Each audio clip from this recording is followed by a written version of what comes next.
Khairpur Nathan Shah में breaking news पहुंचाईंदासीं। सियासी समाजी मज़हबी ऐं सहाफ़ियुनि तरफ़ां क़ाइमु कयल ॿोॾ खां बचाइण जे क़ाइमु थियल कमेटी तरफ़ां अमिल ॾंड खां मुख़्तलिफ़ बंदनि जो जाइज़ो वरितो वियो आहे।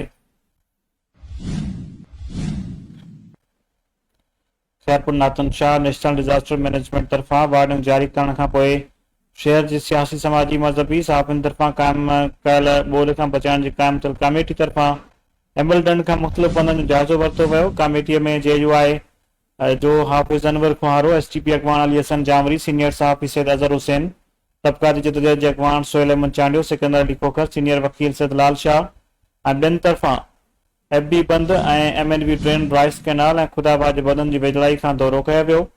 अॻवाननि जो चवणु हो त 2010 ऐं 22 वारा लॻल खंड अॼु बि खुलियल आहिनि, जिन खे 2 साल गुज़री वञण बाद बि बंद नाहिनि कया विया।